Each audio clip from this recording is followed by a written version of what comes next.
اللہ کریم نے فرمایا اے ایمان والو اللہ سے ڈرو اور اس کے راستے میں وسیلہ تلاش کرو. جب اللہ وسیلے کو پسند کرتا ہے تو میں حیران ہوتا ہوں بعض اوقات واضح دلیل کے باوجود لوگ کہتے ہیں کہ جی یہاں سے مراد کچھ اور ہے. تو میں نے کہا کس نے تمہیں کہا کہ مراد لو؟ تم کون ہوتے ہو اپنی مرضی سے قرآن کی تشریح کرنے والے, تفسیر کرنے والے؟ کیوں کس طرح تم نے مراد لیا؟ کہنے لگا جی وابتغوا الیہ الوسیلہ کا معنی ہے اپنے اعمال کا وسیلہ پیش کرو, یعنی وہ اعمال جو پتہ نہیں قبول ہیں کہ نہیں ان کا وسیلہ دے لو تو وہ جائز ہے. یہ تو اعمال پتہ نہیں مقبول ہیں کہ نہیں مقبول, تو اس رسول کا وسیلہ نہ دیں جو ہر وقت ہی رب کی بارگاہ میں مقبول ہے, اور صرف دنیا میں ہی مقبول نہیں قبر میں بھی مقبول ہے, اور قیامت کے دن بھی شفاعت کا سہرا سجے گا تو مصطفیٰ کے سر انور پر سجے. جی السلام علیکم. آپ نے سنے ہوں گے یہ جو پیر صاحب نے پھول ارشاد فرمائے ہیں اور بڑے تگڑے انداز سے پوچھا ہے کہ کس نے کہا ہے کہ آپ مراد لو وسیلے کی.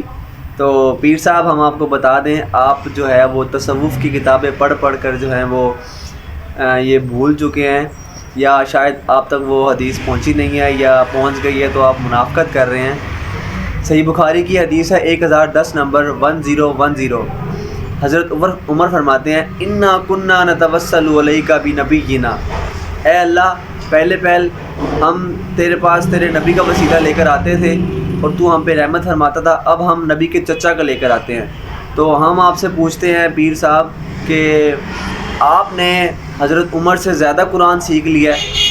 اگر سیکھ لیا ہے تو آپ کہہ دیں کہ حضرت عمر کو نہیں پتہ تھا اور حضرت عمر نے ایسے ہی جو ہے وہ حضرت آپ صلی اللہ علیہ وسلم کا وسیلہ دینا چھوڑ دیا اور آپ ابھی تک دیتے ہیں.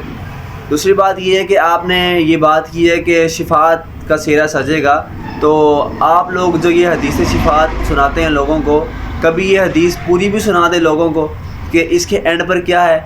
اس کے اینڈ پر یہ ہے کہ نبی علیہ السلام جب آخری بار دوزخ کی طرف جائیں گے نا اپنے امتیوں کو نکال لیں, تو دوزخ کے دروازے پر جو داروغہ کھڑا ہوگا نا وہ کہے گا اے اللہ کے رسول صلی اللہ علیہ وآلہ وسلم, اب آپ کی امت میں سے کوئی بھی شخص دوزخ میں موجود نہیں ہے سوائے ان لوگوں کے جن کو قرآن نے روک لیا ہے. ہائے ہائے ہائے. اب قرآن کو کس نے روکا ہے؟ قرآن کو کس نے روکا ہے؟ جس نے اللہ کے ساتھ شرک کیا ہے. شرک والا نہیں بچے گا جی.